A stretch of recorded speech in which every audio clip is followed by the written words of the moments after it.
qui s'appelle Alassane Dramane Ouattara. Donc, si vous êtes d'accord avec tout ce que je suis en train de dire, réagissez, mettez les cœurs, mettez les cœurs, mettez les cœurs. Je vais vous voir mettre les cœurs.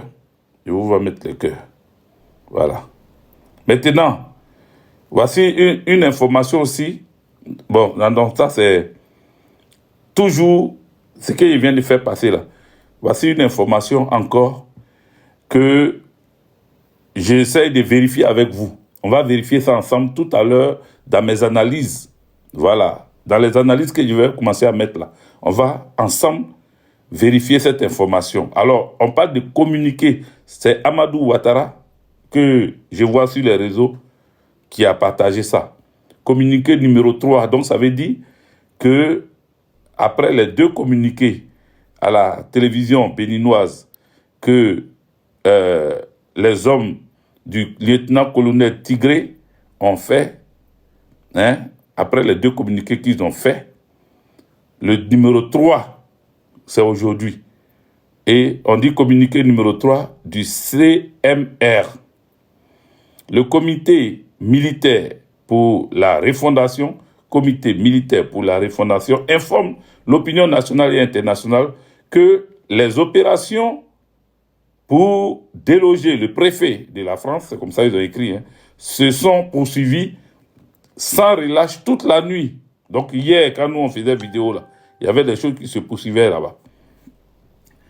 En perte de repères et dépourvu de renseignements stratégiques, les forces armées françaises ont procédé à un bombardement aveugle sur une zone résidentielle, causant la mort tragique de 74 civils innocents dans leur sommeil. Contrairement aux manipulations diffusées par certains médias aux ordres, le palais présidentiel est sous notre contrôle effectif. M. Patrick Talon, quant à lui, s'est replié et réfugié au sein de l'ambassade de France. Par ailleurs, 3 éléments ouzbékistans infiltrés ont été capturés et sont actuellement en détention pour exploitation. Le CMR reste déterminé à restaurer la souveraineté du peuple béninois et invite la population à garder le calme. La victoire est en marche. Source, Conseil militaire de la refondation. Donc voilà ce qu'on m'a envoyé, ce que j'ai vu sur les réseaux, pardon. On ne m'a pas envoyé, ils ont mis ça sur les réseaux, j'ai pris ça là-bas. Donc les amis, mettez les cœurs et puis on va rentrer dans les détails pour se parler. Parce que hier, il y a eu un débat autour de cela. Il y a eu un débat autour de ce qui se passait au Bénin. Voici des gens, des jeunes gens qui se sont levés, qui ont pris des armes, qui ont décidé de prendre le palais présidentiel et de faire déposer Patrick Talon. Pendant que Patrick Talon est déposé, pendant que on dit avoir déposé Patrick Talon, on constate que il y a aussi, comment on appelle, des communications qui se font sur les réseaux, nous disant que Patrick Talon se porte bien et qu'ils ont mis les militaires en déroute. Actuellement, ils sont pourchassés. Le lieutenant-colonel Tigri Pascal est en fuite. Voilà les informations qu'on avait toute la journée. Et comme par hasard, on nous parle de conseil des ministres de Patrick Talon. Conseil des ministres de Patrick Talon, les amis. J'allais être d'accord si on me parlait de la télévision avec des militaires, des forces de défense et de sécurité béninois en train de suivre la télévision, ou la télévision en train de suivre les forces de défense et de sécurité, en train de montrer la dépouille mortelle des hommes de Tigri au sol. On les voit et puis la télévision a toutes les capacités de les flouter. La télévision peut les flouter. Les corps là, on peut flouter ça, non? Mais on peut montrer quand même qu'il y a des gens à terre. Quand on est dans le vif du sujet, même en Côte d'Ivoire, quand il y a eu l'attaque contre la résidence du président Laurent Gbagbo, la résidence du chef de l'État, du président de la République, quand il y a eu l'attaque, ils ont montré la cour. Ils ont montré des soldats couchés au sol. Ils ont montré comment ça s'est passé, des véhicules calcinés. Ils ont montré plein de choses. La télévision a montré. N'est-ce pas? Même si c'était, on savait que la caméra qui se promenait dans la cour, là, c'était la caméra de ceux qui sont venus enlever le président. Nicolas Sarkozy, à l'époque, avait déjà envoyé ses hommes, la force Lycone, sur place, qui était en train de filmer déjà. Vous comprenez? Donc, on ne peut pas être, comme on appelle, on ne peut pas dire qu'on a le contrôle du pays et qu'on a mis en déroute les assaillants et puis on ne voit pas les images. Ne nous prenez pas pour des taubés, nous ne sommes pas... Les amis, tapotez. Aujourd'hui encore, je suis venu encore pour vous dire, mettez les cœurs, tapotez, faites-le en même temps. Et puis on ne fait pas une fois seulement, on met beaucoup de fois. On tapote beaucoup de fois, plusieurs fois. Ce n'est pas une seule fois, plusieurs fois. Comme ça, ça fait marcher le live. Mais quand vous tapotez une seule fois, et puis il faut republier la vidéo. Vous les gens de TikTok, republiez. Vous les gens de Facebook, partagez. Voilà, partagez. TikTok pour republier, vous mettez votre doigt sur l'écran et en bas, en jaune, on met republier. Cliquez dessus. Voilà, en jaune, on met republier. Vous, TikTok, Facebook, on met sur partager en bas. Cliquez sur partager et puis partagez la vidéo dans les groupes, dans les pages, partout. Partagez parce que il faut qu'on puisse, nous tous ensemble, réfléchir. Il faut que nous puissions nourrir notre intelligence parce que quand le cerveau ne bouge pas, quand la matière grise n'est pas au travail, elle dort. Et quand elle dort, elle ne produit rien. Vous comprenez? Donc, réveillons notre matière grise. Mettons ça en activité pour que ça puisse travailler tout le temps, pour que ça puisse apporter des résultats. On nous dit que les assaillants au Bénin sont en déroute. On nous dit que Patrick Talon est en train de faire son premier conseil des ministres, les amis. Prenez-nous au sérieux. Prenez-nous au sérieux. On le voit en train de marcher dans la cour. Mais pourquoi les premières images qu'on veut nous montrer, ce sont des images où Patrick Talon va en conseil des ministres? Pourquoi les premières images qu'on doit montrer au peuple béninois et au peuple africain ne sont pas les images de ceux qui ont voulu faire le coup d'État pour faire tomber Patrick Talon? Voici les premières images qu'on devait nous montrer. On devait nous montrer les images des hommes parce qu'ils ne sont pas seuls. Les éléments de Tigri, là, ils ne sont pas seuls. Pourquoi on ne nous montre pas que quand ils sont partis à la télévision nationale, puisque c'est à la télévision nationale que les Tigris ont parlé, pourquoi on ne nous montre pas devant la télévision des gens qui ont été gars, on ne nous montre pas des gens KO, couchés, et puis on montre les images floutées, au moins on les voit à terre, on les voit même, on voit dans le flou, dans le floutage là, on voit qu'ils ont été touchés par tôt. Pourquoi on ne voit rien?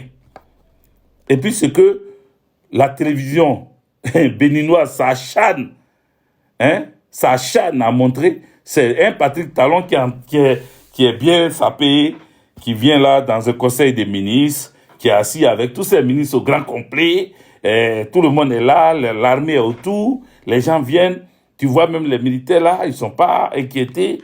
Mon frère, ça c'est un état, c'est comme on appelle dans la période de paix, c'est pas dans la période de crise, c'est pas quand c'est chaud. La preuve en est, si tout allait bien, si tout était sous contrôle, pourquoi tout à l'heure je viens de vous faire écouter quelque chose? L'avion du Nigeria qui transportait 9 éléments militaires et qui ont violé l'espace aérien de, comment on appelle, l'espace aérien du Burkina Faso. Il a fallu que les Burkinabés mettent des avions, des chasses derrière eux pour leur dire « Posez-vous immédiatement ». D'abord, ils leur ont dit « Identifiez-vous ». Identifiez-vous une fois. identifiez-vous 2 fois. Ils vont identifier vous 3 fois. Vous ne vous identifiez pas. On va vous aider à vous identifier. Si vous n'avez pas réussi, Alain Zézé va te faire foutre. Voilà, toi seulement là. Maintenant, aujourd'hui, je suis obligé de te dire, va te faire foutre, Alain Zézé. Va te faire foutre. Je ne veux pas te voir sur mon live maintenant. Parce que hier, c'est toi qui étais là en train de chercher à m'induire en erreur. C'est quoi cette question-là? Un coup d'État qui dure 3 jours. Mais un coup d'État peut durer des jours. Tu n'as pas vu le coup d'État qui s'est mué en rébellion? Tu n'as pas vu ça en Côte d'Ivoire? Tu es fou ou bien quoi? Oui, Junior Yakoli, soit salué. En Côte d'Ivoire, là, tu n'as pas vu ce qui s'est passé? Qu'un coup d'État qui dure 3 jours. Mais si ça ne durait pas 3 jours, là, ils n'ont qu'à montrer maintenant. Comme ils ont réussi, là, ils n'ont qu'à montrer qu'ils ont réussi à faire tomber les militaires. Ils n'ont qu'à montrer qu'ils ont réussi à faire tomber les militaires, là. Tu parles de quoi même? Hier, je t'ai écouté, mais aujourd'hui, là, je ne veux même pas te voir sur mon live. Parce que c'est vous, là, qui induisez les gens en erreur. Quand on voit vos noms, on se dit, ah, ceux-là, peut-être qu'il est renseigné, il est informé, c'est pour ça qu'il vient. Tu viens écrire des bêtises ici, là. Je ne veux plus te voir écrire sur mon direct. N'importe quoi. Il faut qu'on se dise des vérités. Je suis en train d'ouvrir ton sale esprit qui ne comprend rien là. Je suis en train de te rendre intelligent au lieu d'écouter. Tu es en train d'écrire des bêtises. Un coup d'État qui dure 3 jours. Idiot là. Toi, tu sais combien de jours un coup d'État dure? Tu sais combien de jours un coup d'État peut durer? Bon, si ça ne dure pas 3 jours, pourquoi ils n'ont pas enlevé? Tu viens raconter ta merde ici. Il faut quitter sur mon live. Aujourd'hui, là, je vais parler avec des gens intelligents. Je veux parler avec des gens intelligents. Si tu es intelligent, viens me dire ici pourquoi au Togo et au Bénin, pardon, pourquoi je parle de Togo, au Bénin, jusqu'à présent, la télévision n'est pas dehors en train de filmer ton nom là, ça ressemble à un nom de Côte d'Ivoire. En Côte d'Ivoire, là, quand ils sont allés attaquer le président Laurent Gbagbo, quand ils sont allés attaquer le président Laurent Gbagbo, ils sont rentrés dans la cour du palais. Ils n'ont pas montré. Ils n'ont pas montré. Il est fou ou bien quoi? Ils n'ont pas montré. Ils ont montré les corps là à terre. Ils nous ont montré, non? Et puis là, les choses, la force l'icône, la télévision, c'est-à-dire les caméramans français même étaient là. L'ONU était là. Ils étaient dans la cour du président parce qu'effectivement, ils avaient attrapé le président Laurent Gbagbo. Effectivement, il avait été arrêté. On a vu. Quand c'est comme ça, ils sont fiers. Quand ils ont réussi à faire ça, là, ils sont contents. Eux-mêmes, ils sont pressés pour montrer les corps. Ils sont pressés pour montrer qu'ils ont fait. La télévision nationale doit nous produire des images et de la vérité sur la situation. On n'est pas là pour nous montrer, comment on appelle, Patrick Talon en train de s'asseoir dans choses, comment on appelle, s'asseoir, comment on appelle, en conseil des ministres. Est-ce que c'est de ça les gens ont besoin? Non, non, non, non, non. Il ne faut pas penser à auto-coup d'État, Alain Zézé. Il ne faut pas penser à auto. Il n'y a pas auto-coup d'État. C'est parce que ce n'est pas auto-coup d'État. Est-ce que, comment on appelle, comment ils appellent là-bas, en Guinée-Bissau. Tu as vu pour Guinée-Bissau là? C'est ça qu'on appelle auto-coup d'État. Là où le président lui-même, il appelle Umaru Embalo Sissoko. Vous la tapotez vidéo là, ça. Ah. Maintenant, c'est Facebook qui tapote aujourd'hui. Et puis TikTok a été dormi. Auto-coup d'État là. Embalo Sissoko de Guinée-Bissau. C'est lui qui a pris son téléphone. C'est lui qui a appelé RFI. C'est lui qui a appelé France 24. C'est lui qui a appelé les médias pour dire je suis... actuellement, j'ai un coup d'État qui s'est fait sur moi. Et s'ils ne parlent pas vite, ils vont m'arracher mon téléphone. Quelques jours après, on prend Ouattara Draman Alassane prend un jet de Côte d'Ivoire pour aller le chercher à chercher Oumarou. Jean, lui, son avion descend dans un pays où il y a coup d'État. Et puis on laisse son avion traverser l'espace pour venir chercher Embalo Sissoko, l'amener au Sénégal. Et du Sénégal, maintenant, il est au Congo aujourd'hui, Congo-Brazza aujourd'hui. Il faut arrêter. Ça, c'est l'auto-coup d'État. Ça, là, c'est Embalo Sissoko qui a vu qu'il a perdu l'élection devant Pereira. Pereira, avec qui j'ai une photo d'ailleurs. Quand j'ai travaillé au Fouquet, il était venu là-bas et grâce à une amie qui était ambassadrice de la Guinée-Bissau ou ouais, au Danemark, je crois, si je ne me trompe pas, c'est cette amie-là qui m'a présenté Pereira. Le Pereira, là, c'est un opposant. Voilà. Il était là. On a pris une photo. La photo est ça y est ça y est dans ce téléphone-là, la photo. J'ai pris une photo avec Pereira. Voilà. Et mon amie, elle s'appelle Madeleine. C'est elle qui était ambassadrice de la Guinée-Bissau, là-bas au Danemark, ou c'est pas en Suède, ça doit être entre la Suède et le Danemark. Vous comprenez? En tout cas, dans un pays des Scandinaves, là. Donc, j'ai vu le monsieur. Voilà. J'ai vu le monsieur. Il a été arrêté. Il a été jeté en prison. Ça, c'est auto-coup d'État. C'est-à-dire les hommes d'Ambalo ont pris les armes, ont fait comme s'ils ont fait coup d'État sur Ambalo pour neutraliser tous les chefs, comment on appelle, tous les opposants. Parce que l'élection avait tourné en faveur de Pereira. Vous comprenez? Voici comment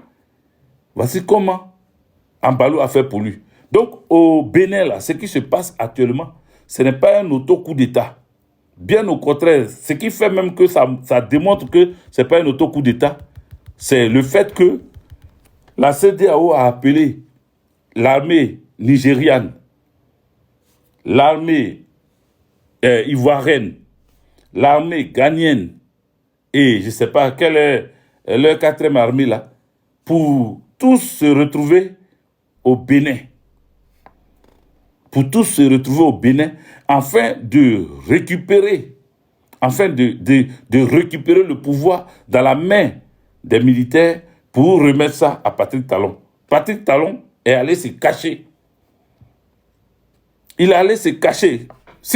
Moi, maintenant, je commence à croire, hein, ça je vous le dis, je commence à croire que c'était de la manipulation. Et ils ont des gens qui soutiennent Patrick Talon, qui se promènent sur les Facebook, sur les TikTok, dans les panels de TikTok, pour aller faire croire que je suis au Bénin, actuellement il n'y a rien. Moi aussi, quand j'ai appelé en Côte d'Ivoire, au moment de la crise, et puis je suis venu en France là, quand j'ai appelé en Côte d'Ivoire, on me disait, mais ici à Bobo, il n'y a rien. Oh. On me disait, ici là, mais on ne voit rien. Oh. Mais il n'y a pas de thé vert ici. Oh. Ça aussi, on entendait ça. Vous comprenez? Donc, souvent, il faut faire attention. Oui, Akissi Jeanne Madou, Nathalie Boga, soyez tous salués, partagez la vidéo. Hein? Quand vous venez, vous mes amis là, tapotez, mettez les cœurs beaucoup de fois, et puis partagez plusieurs fois dans les groupes, dans les WhatsApp, partout. Parce que ce qu'on dit ici là, c'est ça qui est la vérité. Voilà, ce que je dis là, c'est ça qui est la vérité. Parce qu'on se pose des questions. Pourquoi au Bénin, jusqu'à présent, on ne nous montre pas les corps des assaillants? Parce que eux, ils sont fiers quand ils réussissent un bon coup comme ça là. Ils sont pressés pour montrer les dépouilles. Et puis, bon, pour certaines télévisions, ils les floutent un peu, ils cachent un peu, mais ils les montrent. Ils les montrent à terre. Ils montrent qu'ils ont été touchés. Ils montrent que eux là, ils ont pris le dessus. Ils montrent que l'armée est aux aguets. Tu les vois, les militaires là sont armes au poing. Ils sont tous comme ça, très vigilants. On montre au moins pour dire à la population que effectivement il y a eu quelque chose qui s'est passé, mais on maîtrise la situation. Mais jusqu'à présent, rien n'est fait. Jusqu'à présent, rien n'est fait. On nous montre Patrick Talon en train de faire conseil. Bon, c'est quel conseil? Pour conseil des ministres, ça ne pouvait pas attendre. C'est ça qui était trop pressé, quoi. C'est faux. Il n'y a pas de conseil des ministres. Ce sont des anciennes images. Ce sont des anciennes images. Moi, c'est comme ça que je comprends maintenant. C'est comme ça que je comprends maintenant. Maintenant, si c'est vrai, là, ils n'ont qu'à nous prouver. Moi, je dis pour moi. Et puis, si eux, ils ont des preuves, ils n'ont qu'à nous apporter. Ce que je peux dire, merci Christelle, l'extrémiste de Jésus, ce que je peux dire, c'est que à l'heure actuelle, je suis persuadé que ils sont en train de tout faire. Ou bien il y a des négociations. D'ailleurs, on apprend par les indiscrétions qu'ils ont proposé aux militaires qui sont souvent hésitants, certains militaires qui sont encore hésitants, ils leur ont proposé, pourquoi ils sont hésitants? Parce qu'ils ont proposé 4 millions à chaque militaire, 4 millions à chaque militaire avec une maison. Ils ont proposé, parce que, et ça là, tu vas fouiller, c'est Alassane Dramane Ouattara qui a donné cette idée-là. Tu vas fouiller, hein. Un jour, vous allez me dire, le sommelier, voilà, quand il t'a vu arriver, il dit, ah, voici mon gars, Guindé, sois salué, le sommelier. Le sommelier Guindé, voilà, le sommelier Guindé, sois salué. Vous comprenez? Ils ont proposé 4 millions. Ça, c'est Alassane Dramane Ouattara, c'est son système, ça. Parce qu'il est acteur, il est partie prenante. Voilà, ils ont commencé, mon TikTok, ils ont commencé à signaler. Ils ont commencé à signaler parce que quand on commence à les délivrer dans leurs mensonges, quand on commence à dénoncer, on commence à sortir, on commence à réfléchir, ils n'aiment pas les réflexions. Ils n'aiment pas qu'on réfléchisse. Ils n'aiment pas qu'on soit, hein, on ait un peu un cerveau, une cervelle qui réfléchit. Ils n'aiment pas ça. Je ne suis pas idiot. Excusez-moi, hein, TikTok, il ne faut pas me bloquer. Ou tapoter TikTok. Il ne faut pas, ils vont me bloquer. Parce que je dis les choses clairement. Disons-nous la vérité, les amis. Essayons de réfléchir un peu. Comment ça se fait que ça traîne jusqu'à aujourd'hui et puis c'est chaud. On dit non, ils ont proposé 4 millions. Rappelez-vous, quand Alassane Dramane Ouattara était allé au Ghana, il allait avec Dominique, sa patronne. Il allait avec Dominique au Ghana pour l'investiture, je ne sais pas de quel président. Arrivé là-bas, les 8400 ou bien les 4800, je ne sais plus combien ils sont, 8400, au niveau du Boaké, se sont levés. Les Sukhoi, les Ankorola, tous les petits boyins des rebelles qui se sont donné des petits surnoms de groupe là, ils se sont levés là-bas. Ils ont commencé à tirer un peu partout, tirer en l'air, bloquer, fermer les routes à Boaké. Et je vous avais dit à l'époque que Soro Guillaume était derrière ça. Parce qu'à travers Ouattao, ils ont envoyé Ouattao avec le ministre délégué à la défense. Comment il s'appelle? Rappelez son nom là. Comment il s'appelle? Donvaï. Le fils Charles Donvaï, c'est ça? C'est son nom, non? Charles Donvaï, si je ne me trompe pas. Vous qui avez suivi la crise de Côte d'Ivoire avec moi là, dites-moi, écrivez en commentaire hein, si c'est son nom. C'est Charles Donvaï. Charles Donvaï et, merci, Dugboglé Tigbala. Ah oui, le doyen, comment il s'appelle? Le doyen Nyagabi, soit salué, doyen Nyagabi. Hein? Charles Donvaï, lui et Ouattao, ils sont partis à Boaké là-bas pour aller rencontrer les jeunes. Pour aller les rencontrer. Les jeunes gens qui tiraient en l'air, les rebelles. Et les rebelles là disent qu'eux, ils veulent 5 millions avec une villa. Après, c'est devenu 7 millions avec une villa. Maintenant, comment il s'appelle? Soro Kibafori Diom, à travers Ouattao, leur a dit, c'est Alain, c'est pas Charles, Alain Donvaï, d'accord. Merci, Alain Zézé, je crois que c'est Alain, oui.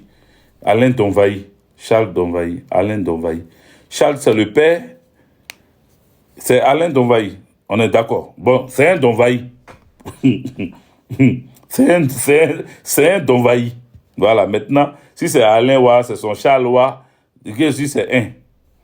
Alain Richard Donvaï, d'accord? On dit, ça s'appelle maintenant Alain Richard Donvaï. Bref, c'est un Donvaï. Donc, Donvaï, oui, Alain Donvaï, ok. Alain Donvaï et Ouattao, les deux sont allés à Boaké. Et ils ont demandé aux petits rebelles qui ont tiré en l'air là, vous voulez quoi? Alassane Dramane Ouattara tremblait depuis le Ghana. Il avait peur. Et je vous ai dit aussi que c'était là que Soro Kibafori Guillaume pouvait prendre la Côte d'Ivoire. Je vous avais dit ça dans des vidéos passées. Et je ne vais pas me renier aujourd'hui. Je ne vais pas changer mon langage dans mes analyses du passé. Alain Donvaï et Ouattao sont allés à Boaké, mais comment on appelle, en souterrain, Soro Kibafori Guillaume était là. S'il acceptait avec les jeunes s'il acceptait avec les jeunes de bloquer Alassane Draman Ouattara au Ghana, ça n'était fini pour Alassane Draman Ouattara. Et depuis le Ghana, la patronne d'Alassane Draman Ouattara, qui s'appelle, comment elle s'appelle la patronne d'Alassane Draman Ouattara? Dominique Nouvian. Dominique Nouvian. Elle a appelé en France ici les services de renseignement. Bon, elle n'a pas un contact direct, mais elle a ses moraux. Donc, elle est passée par ses moraux. Ils ont pris des informations et ils lui ont dit, ah, le petit gros qui est là-bas en Côte d'Ivoire, c'est lui. C'est lui. C'est lui qui est en train de pousser les jeunes là à se comporter comme ça. Donc, faites attention à lui. Proposez-lui tout. Dites que vous allez lui donner tout ce qu'il demande à travers les jeunes qui tirent en l'air là. Dites que vous allez tout donner. Comme ça, dès que il vous laisse rentrer en Côte d'Ivoire, cherchez à le casser. Regardez l'analyse que j'ai faite sur cette histoire jusqu'à ce que ça se termine avec la fuite de Soro. D'abord, la démission de Soro Kibafori Guillaume. Mais ça a commencé comment? Ça a commencé comme ça. Depuis cette affaire de Boaké, où les jeunes, les 8 Mikasa ont tiré en l'air, et puis ils ont réclamé 12 millions et puis une villa. Au début, ils avaient dit 5 millions chacun, avec une villa. Mais quand Alassane Draman Ouattara a dit qu'il est prêt à payer, même si c'était 10 millions, lui, il était prêt à payer directement, Ouattara leur a dit, augmentez. Et puis, nous, on va avoir notre guet dedans. Augmentez vite. Ils ont augmenté à 12 millions. Draman Ouattara dit, il va payer. Qu'est-ce qu'il a fait? Comme c'est un grand braqueur, il braque élection, il braque banque, et il colle son braquage là à Gbagbo Laurent. Alassane Draman Ouattara, ça va faire braquer, comment on appelle, agro-business. Tout l'argent qui était dans agro-business là, Alassane Draman Ouattara allait braquer ça. Il a volé l'argent des gens et puis il allait donner ça aux 8400 qui réclamaient 12 millions plus une villa. Il a braqué agro-business. Les gens avaient mis leur argent, ils avaient investi dans agro-business. Vous ne parlez pas de ça. Tout ça là, vous êtes au courant, vous ne parlez pas de ça. Ce n'est pas agroalimentaire, agro-business. Ça s'appelait agro-business, ou bien c'est moi qui me trompe encore. Quelqu'un a mis agroalimentaire. C'est agro-business ou bien c'est agroalimentaire. Tu voyais des gens, nous on n'était pas encore arrivés en France ici. Nous on n'était pas encore arrivés en France ici. Et puis des gens nous disaient, quand on est venu, on nous a raconté l'histoire de certains parents qui vivaient en France, certains benguis qui ont investi dans agro-business. Ils ont mis leur argent dans agro-business. Alassane Draman Ouattara a mis bras dedans. On les a vus manifester un peu, ils ont crié 2 fois, 3 fois. Après, ils ont arrêté. On ne sait pas ce qui s'est passé. S'ils ont reçu leur argent, si on les a... On ne sait pas ce qui s'est passé. Ils ont crié 2 fois, 3 fois. Ils se sont tus. Parce que le dictateur de Laguine ne leur a pas laissé le temps. Après ça, là, je vais continuer. Hein. Donc, il a pris l'argent là et il a donné. Et les Soros là ont pris, ils sont allés partager aux rebelles. Et il a dit à Ouattara, tu peux rentrer maintenant. Quand il a dit à Ouattara, tu peux rentrer maintenant, il dit, moi, Ouattara a dit, tu es sûr? Draman Ouattara a dit, est-ce que tu es sûr? Tu es sûr qu'ils ne vont pas me prendre à l'aéroport? Tu es sûr que Soro Kibafori Guillaume dit, il faut rentrer. Moi-même, en tant que président de l'Assemblée, premier ministre, président de la Défense ou quoi là, et il ne sait pas ce qu'il était à cette époque-là. Il dit, moi, Soro Guillaume, il vient t'accueillir à l'aéroport. C'est moi-même, il va t'accompagner. C'est là, il devait faire le coup. C'est là. C'est-à-dire, où Draman Ouattara était parti, la Soro avait toute la Côte d'Ivoire dans sa main. Il avait toute la Côte d'Ivoire dans sa main. Mais, je ne sais pas qui, encore, lui a donné des conseils, qui l'a menti, et directement, Soro est rentré, et Draman Ouattara est rentré. Dès que Draman Ouattara a mis les pieds en Côte d'Ivoire, il a appelé Ahmed Bakayoko. Il a dit à Ahmed Bakayoko, Soro là, je veux sa peau. Donc, Alassane Draman et Ahmed Bakayoko lui a dit, mais mon papa, si je suis ministre de l'Intérieur, je ne peux rien faire. À ce moment, Soro était ministre de la Défense. Voilà. C'est là, grâce à la position de Ahmed Bakayoko, je me rappelle de ce que Soro était. Si je suis encore ministre de l'Intérieur, je ne pourrais pas agir parce que Soro était Premier ministre, ministre de la Défense. Donc, donne-moi ministre de la Défense là. Donc, on enlève Ahmed Bakayoko au ministre de l'Intérieur, on le rend ministre de la Défense. Ensuite, on enlève Soro Diom, Premier ministre, on met Soro Diom, président de l'Assemblée nationale. On l'éloigne un peu. En temps derrière ça, on bat beaucoup maintenant les autres. On coupe maintenant les codes, les liens. Ahmed Bakayoko, ministre de la Défense, son premier discours devant les militaires, c'est la garde présidentielle. Il va à la garde républicaine de Trècheville et au drapeau, à la place, il fait un communiqué devant tout le monde. Ouattao derrière lui. Ouattao derrière lui. Et il parle. Parce que Ouattao était le commandant de la garde républicaine. Il s'en a marqué sa place.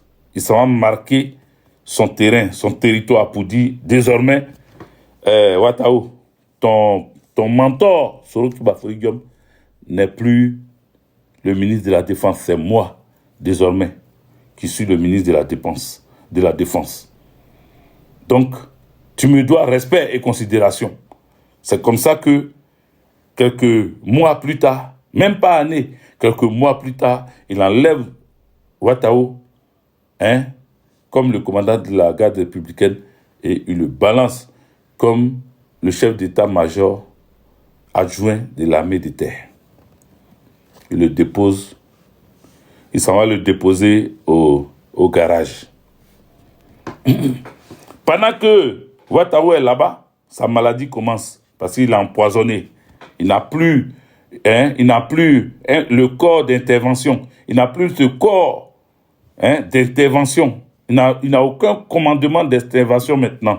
Il est caché, il est casé. On l'a jeté quelque part aux oubliettes. Et là-bas, quand il a pris sa maladie, ils ont retardé d'abord que le poison l'envenime bien et puis on l'a balancé. Tapotez les amis, mettez les cœurs, mettez les cœurs, mettez les cœurs. Donc, pour revenir, c'est comme ça que on a compris que quand un soldat commence à demander l'argent, c'est que il a compris quelque chose. Et Alassane Draman Ouattara ayant réussi à payer ces militaires qui ont préféré l'argent que de prendre les rênes du pouvoir, c'est ce conseil-là qu'il a donné à Patrick Talon. Propose de l'argent dans le corps, là. Tu n'as pas de gars dedans. Tu dois avoir forcément des gens. Propose-leur de l'argent. Dis-leur. Comme ça, il y a une fracture au sein de l'armée. Comme ça, si l'armée est réunie, ce n'est pas bon. Propose de l'argent. Au départ, ils se sont dit 10 millions chacun. Après, lui, il dit non. Si on donne 10 millions là, c'est trop. On a qu'à les partager 4 millions chacun. 4 millions plus une villa. Parce que 10 millions, ça peut finir, mais il faut mettre villa dedans. Donc 4 millions plus une villa. Donc il y a certains militaires qui n'étaient pas trop chauds. Attendez, j'ai bloqué un mouton ici. Voilà, le premier à être bloqué ce soir. Allez, c'est parti, bloquez ça, c'est bon. Allez, tapotez les gars. Mettez les cœurs, mettez beaucoup de cœurs. Envahissez mon visage avec les cœurs, avec les pouces, avec les cœurs. Mettez les cœurs, je veux voir beaucoup. Comme ça m'inspire et puis je vous parle. Donc au Bénin, là, ce qui se passe depuis hier, depuis dimanche, on est lundi aujourd'hui, mardi en train de s'approcher, c'est que Patrick Talon n'est pas aux commandes. Ses alliés, ses patrons, ses chefs veulent forcément l'imposer aux Béninois. Donc, dans le noir, ils sont en train de combattre avec le lieutenant-colonel Tigri. Il y a des batailles qui sont en train de se passer. Il y a des négociations en même temps derrière. Il y a des discussions et des batailles qui sont en train de se faire. Christelle Lessemis, bon, Parce que je ne veux pas que mon Facebook, là, les gens s'en vont. Parce que quand je fais monter, après, le Facebook, je n'arrive plus trop à parler sur Facebook. Du coup, eux, ils commencent à partir. Donc, tu vas parler rapidement, tu fais ton béret et puis tu descends. Voilà, comme ça, je continue. Je veux continuer en solo. Voilà, pour que tout le monde puisse comprendre. Voilà. Excusez-moi, Facebook. Écoutez, il y a ma fille Christelle, l'extrémiste de Jésus. Tapotez. Elle dit, elle a une information. Donc, elle va juste donner l'info et puis elle va descendre. Bonsoir Christelle, ma fille. Bonsoir, le grand homme, mon père. Mon père chéri, à Béret. Actuellement, là, c'est gâté. C'est gâté où? Il y a un communiqué du Mali qui vient de sortir. Oui, j'ai commencé par ça. Tu as commencé par ça? Oui. Ok. Ce que j'aimerais te dire, c'est la guerre de la communication d'abord. D'accord.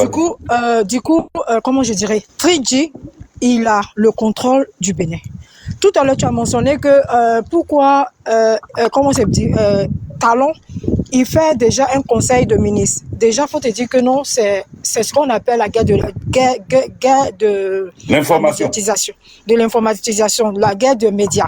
Parce qu'il faut faire la propagande pour effrayer le peuple. Parce que la majorité du peuple béninois, ils étaient un peu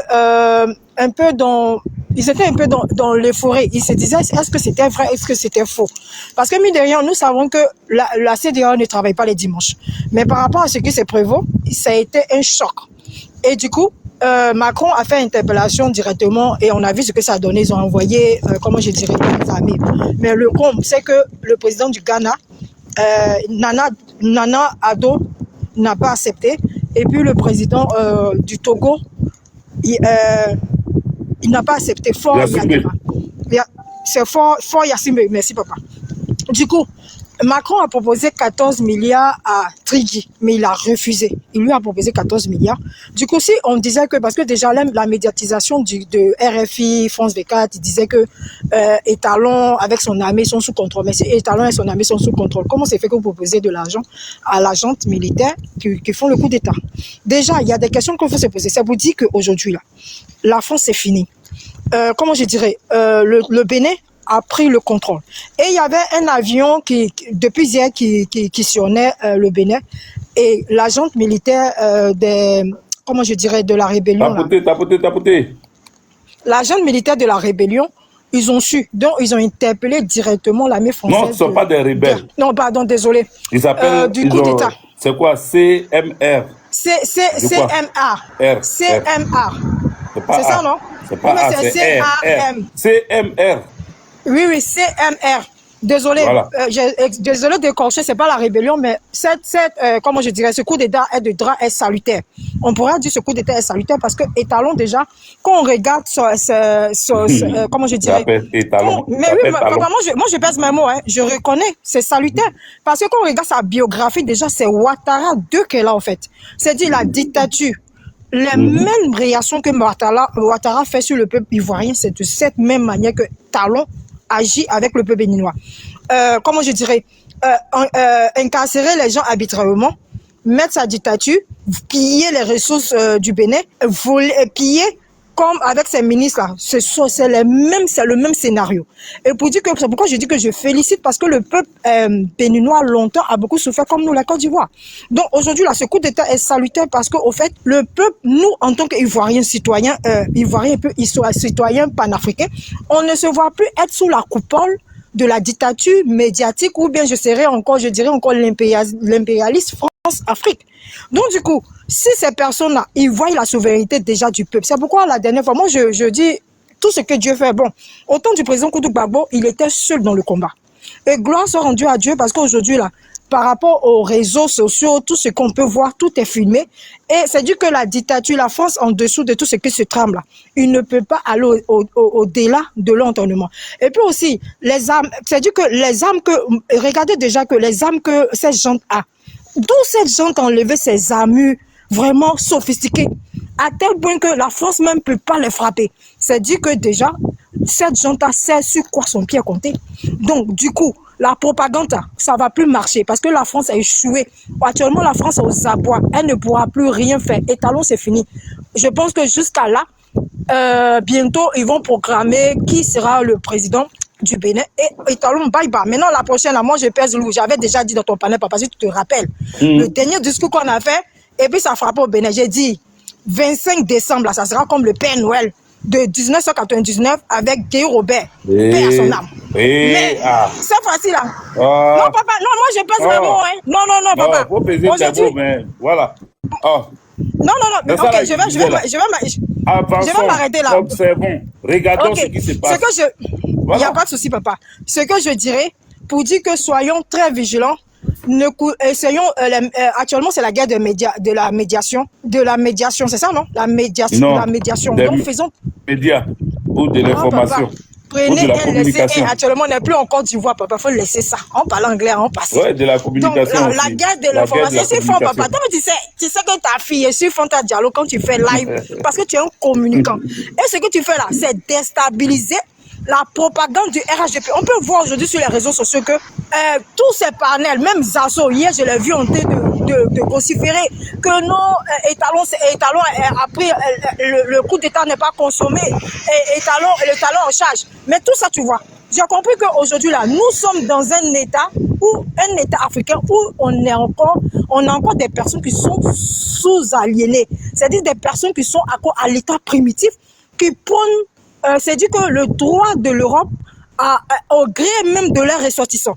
Et moi, je salue la bravoure déjà du Togo et puis du Ghana qui ont dit que ne pourraient pas prêter serment à aller déstabiliser leur peuple africain au gré de la France. La France qui nous sert, qui nous assujettit. Non, ça, ce n'est plus à l'heure du jour. Donc, pour dire que papa, merci pour ton combat. Merci. Continuons toujours à étayer, continuons toujours à donner les informations qui sont propices et qui sont vraiment lucides, à vraiment mobiliser, galvaniser le peuple que nous sommes. Parce qu'on a besoin des personnes comme vous, on a besoin d'entendre ces belles interventions par rapport à nous ramener, à nous ressasser le passé de notre Côte d'Ivoire. Le passé de notre Côte d'Ivoire, la plaie est très récente. Et pour dire que, on les cœurs, patriotes toujours, ensemble, papa. Vive la nouvelle révolution, vive la nouvelle Afrique panafricaine et le président Koudou Gbagbo, papa, on te salue depuis ta position.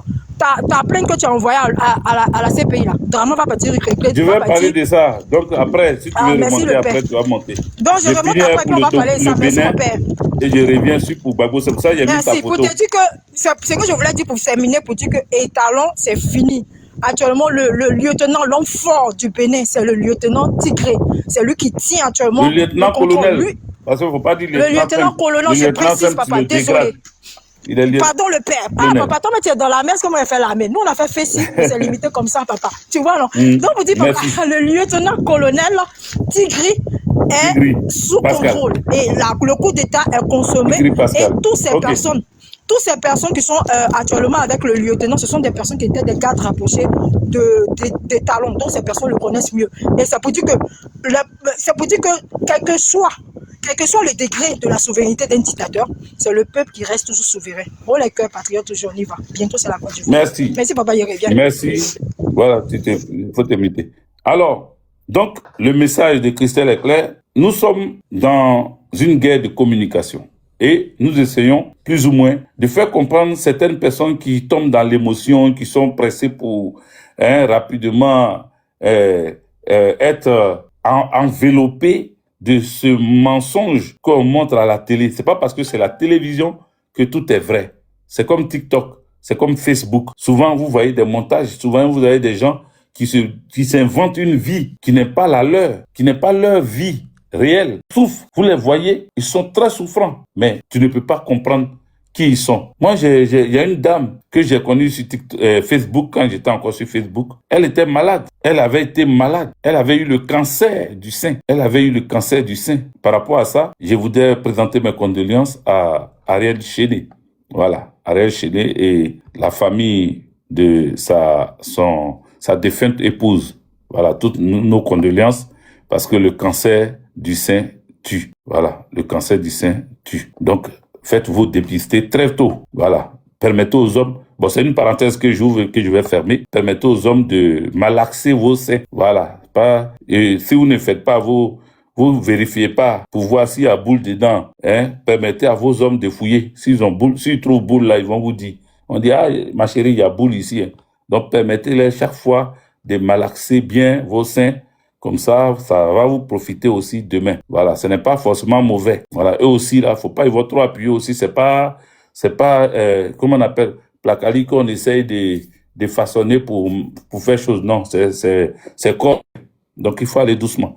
Bref, c'était juste pour peut-être un peu détendre l'atmosphère, mais je voudrais vraiment présenter mes condoléances à Ariel Chédé, présenter mes condoléances au Abouturout, aux familles de Angelo Papa. En tout cas, voici des personnes décédées dans ces 2 jours-là, des artistes connus. Bon, Angelo Papa, oui, en tant qu'artiste, et Ariel Chédé, lui, c'est sa femme qui est décédée en tant qu'animatrice télé. Donc voilà, il y a quoi à vous. Maintenant, pour continuer, qu'est-ce que je disais, puis je suis arrivé sur Ariel Chédé. Donc pour dire que on ne peut pas, en plein dans la télé, en pleine émission, nous montrer quelqu'un qui est en train de se promener pour dire qu'il fait conseil des ministres.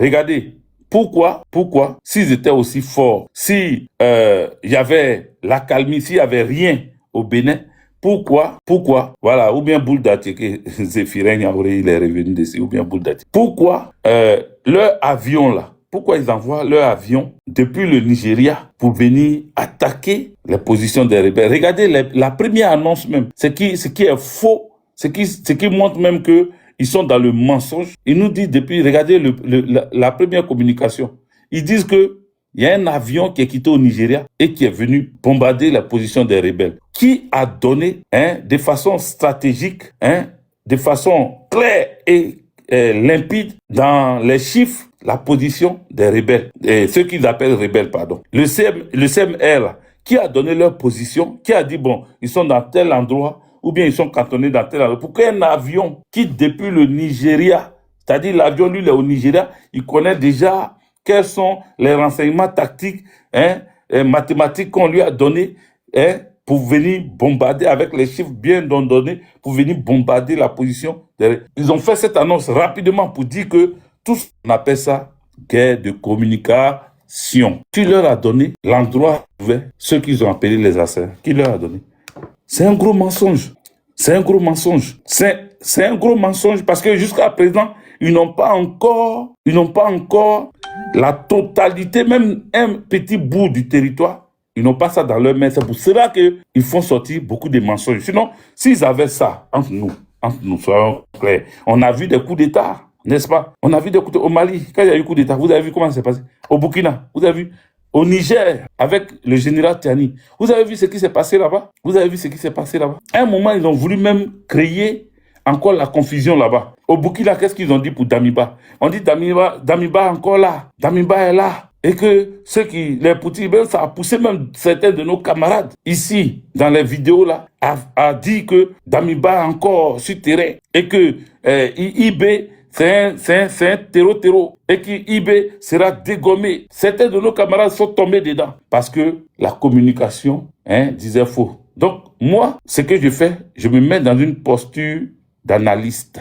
J'essaie d'analyser les situations. Je me dis, mais attends, si ça là c'est comme ça, pourquoi ça c'est comme ça? Si ça là c'est pas comme ça, pourquoi on dit que ça c'est comme ça? J'essaie de comprendre.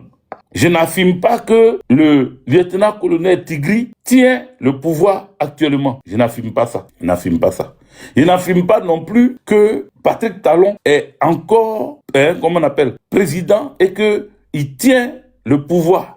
Je ne peux pas affirmer ça. Maintenant, quand je pèse les deux côtés, les militaires, c'est eux qui veulent prendre le pouvoir. Donc, ils peuvent ne pas venir se mettre à la télé là pour perdre leur temps à bavader. Parce qu'ils ne sont pas laissés livrer à eux-mêmes. Ils sont en train d'être délogés. On veut les déloger. Donc, ils se défendent.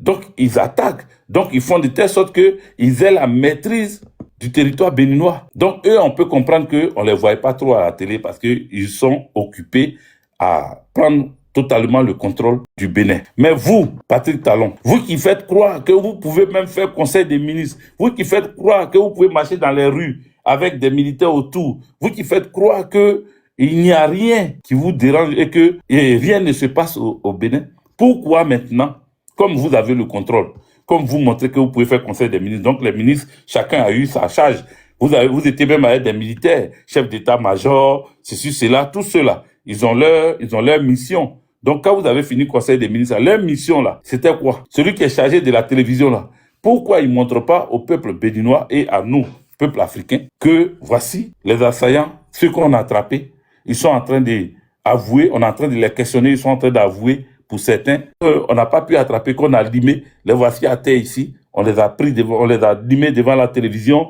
hein, d'autres on les a limés dans tel endroit, d'autres on les a tapés dans tel endroit. Maintenant, il y a tel qui est en fuite. Pourquoi on ne voit pas ça? Pourquoi il n'y a pas de communication réelle? Pourquoi il n'y a pas de levée du couvre-feu annoncé par, comment on appelle, la junte? Pourquoi il n'y a pas de... voilà.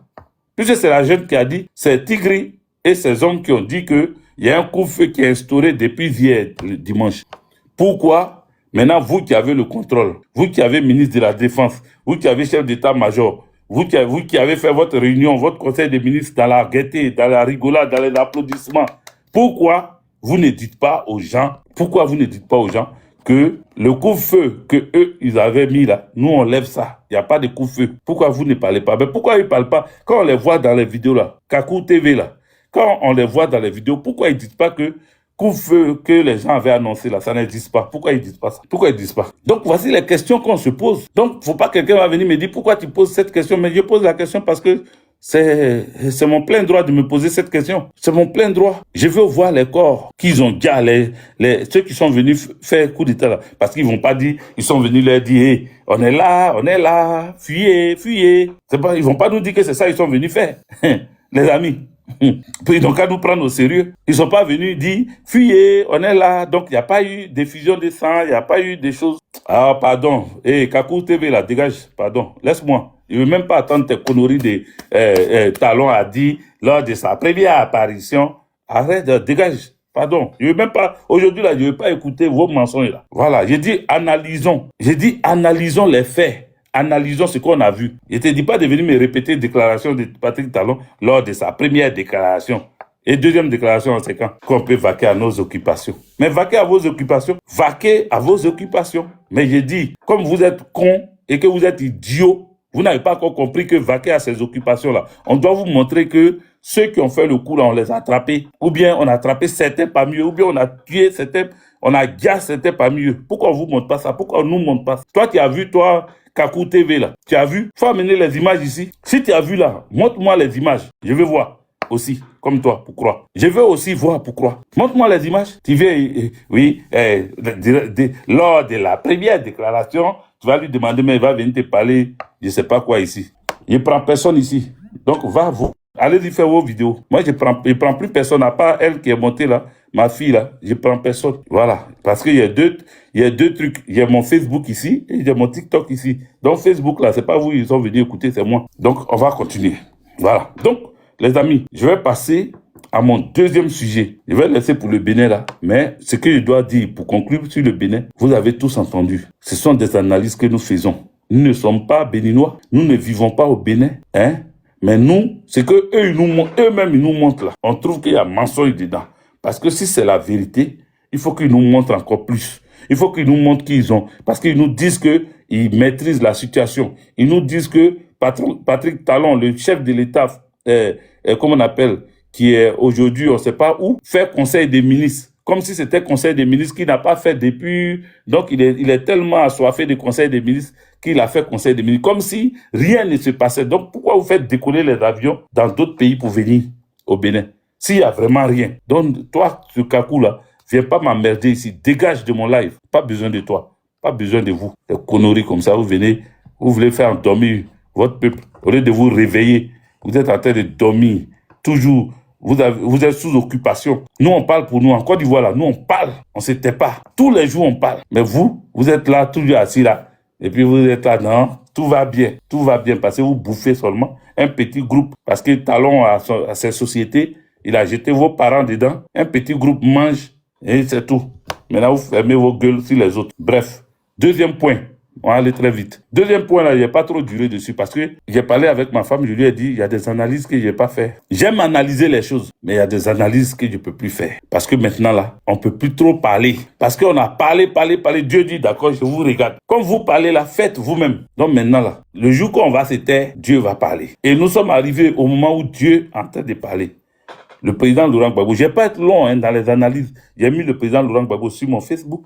Je l'ai mis sur mon TikTok. Mais c'était pour parler un peu de ce qu'il a décidé de faire. Il décide de faire ça à un moment. J'ai dit, tous les actes et les pas du président Laurent Gbagbo sont à étudier dans des académies de sciences politiques. Le président Laurent Gbagbo est un fin politique, est un fin stratège politique. Quand il pose un pas et que tu penses qu'il est perdu, il pose un deuxième pas pour te montrer qu'il n'est pas perdu. Regardez ce qui se passe. Le président Laurent Gbagbo, depuis la fin de la crise, c'est-à-dire sa libération de la CPI, il n'a jamais, c'est-à-dire pris vraiment son avocat ou ses avocats pour relancer le problème de qui a vraiment déjà les Ivoiriens et les Ivoiriennes.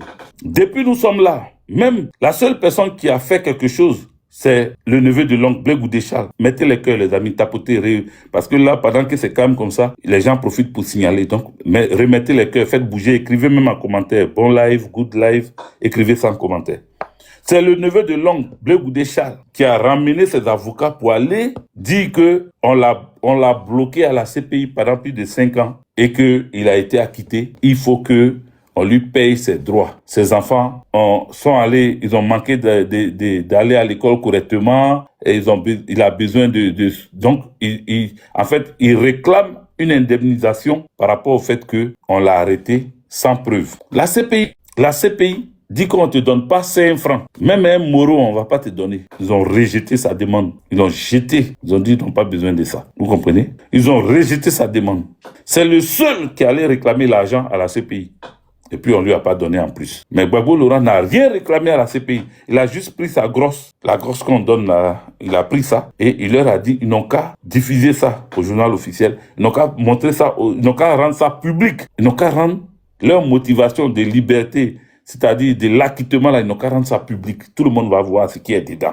Voilà ce que le président Laurent Gbagbo a réclamé. Donc, il a laissé jusqu'à d'autres camarades, d'autres personnes, même pensaient que le président Laurent Gbagbo a abandonné le sujet du génocide. Ouais, le président Laurent Gbagbo ne peut pas oublier ses fils et ses filles. Il ne peut pas oublier les Ivoiriennes et les Ivoiriens, ceux qui ont subi les victimes. Il ne peut pas les oublier, jamais il va les oublier. La preuve en est, regardez son courrier au peuple de Côte d'Ivoire. C'est à nous qu'il a parlé. C'est à toi qui me regarde qu'il a parlé. C'est à toi qui Gbagbo Laurent s'est adressé. Il a voulu que tu saches sa pensée réelle. Et sa pensée réelle, il n'a jamais lâché les victimes. Il n'a jamais abandonné cette histoire de désarmement. Tout est écrit dedans. À un moment, je ne vais pas rentrer. Il y a des détails dans lesquels je ne vais pas rentrer. Mais il faut faire attention. Le président Laurent Gbagbo choisit le moment où Alassane Draman Ouattara lui a envoyé une invitation pour qu'il vienne à son investiture. Alassane Draman Ouattara a invité le président Laurent Gbagbo à venir à son investiture. En réponse, le président Laurent Gbagbo lui envoie un courrier à chaque Ivoirien et à chaque Ivoirienne pour dire « Lisez mes pensées, lisez ça. Alassane Draman Ouattara, tu fais investiture, il faut lire. Il faut savoir que pendant que tu es en train de faire investiture, suite à ton braquage électoral là, il y a un dossier qui est réveillé contre toi à la CPI. Parce que si, comme c'est pas moi qui ai fait, donc qui a fait? Rappelez-vous qu'à l'époque, j'avais évoqué ça. J'avais dit, il faut qu'on retourne à la CPI pour aller dire merci à ceux qui ont donné l'acquittement du président Laurent Gbagbo. Mais derrière ça, allez leur dire à quand? Si comme vous dites que c'est pas Gbagbo Laurent et puis il est rentré chez lui, on est venu vous dire merci. Hein. Maintenant, qui a commis les crimes en Côte d'Ivoire? Qui a commis? Parce que si vous l'avez accusé, c'est parce qu'il y a eu un accusateur. C'est quelqu'un qui a dit c'est lui là qui a fait. C'est pour ça que vous l'avez arrêté. Donc maintenant, vous l'avez arrêté, vous l'avez soumis pendant plus de 8 années.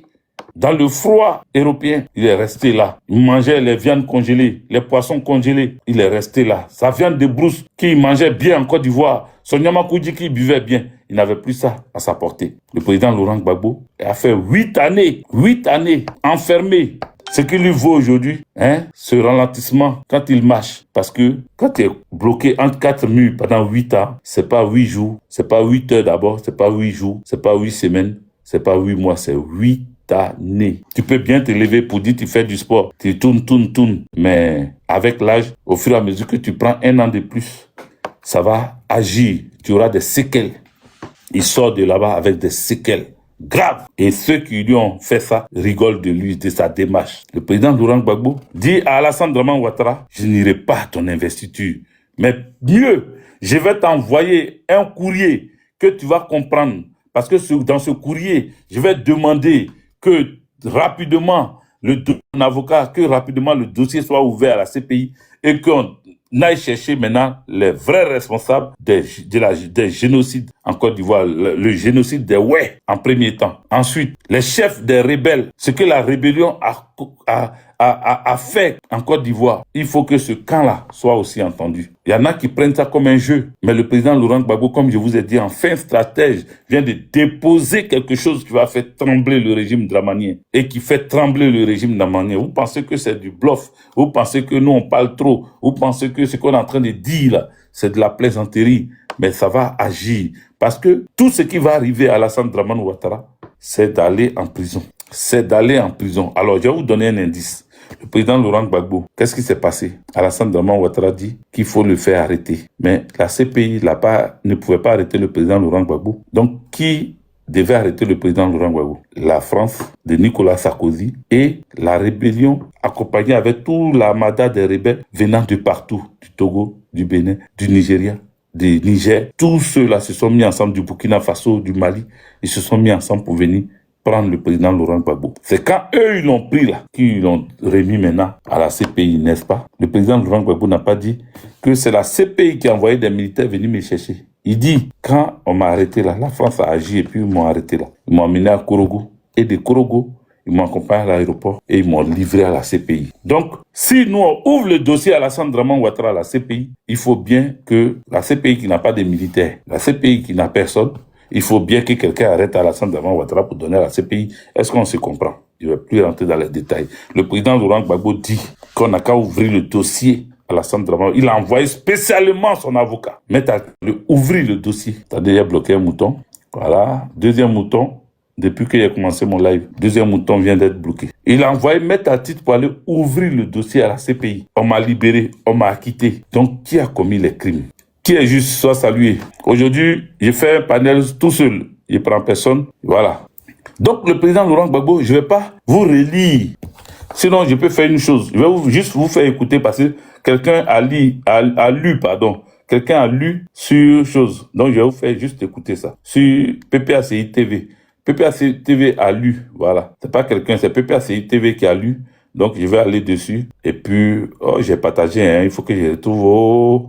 Je vois pas. Aïe. PPACI TV. Mais j'avais partagé PPACI TV. Ils sont où? Ou bien c'est relais? Bon, attendez. PPACI TV. Où j'ai mis? Bon, on va quitter là-bas. C'est bizarre. Je n'ai pas partagé. Attendez. Quittez pas, hein.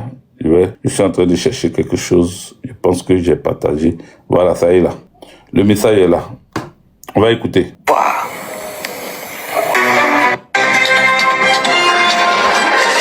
Écoutez rapidement la lecture.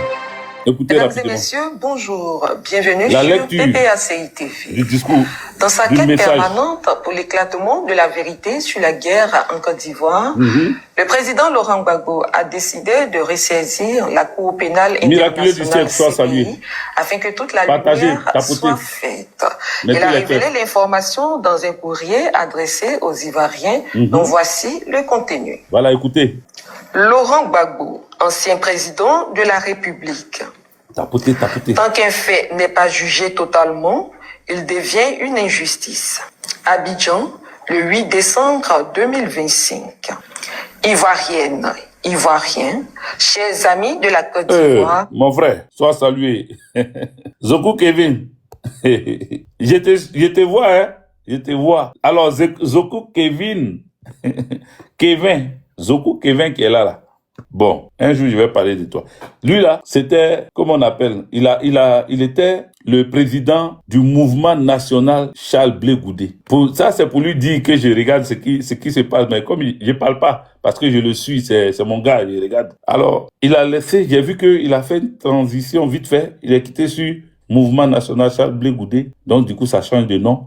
Et ça devient Agir, c'est ça, hein, Agir pour la Côte d'Ivoire ou je sais pas trop les thèmes.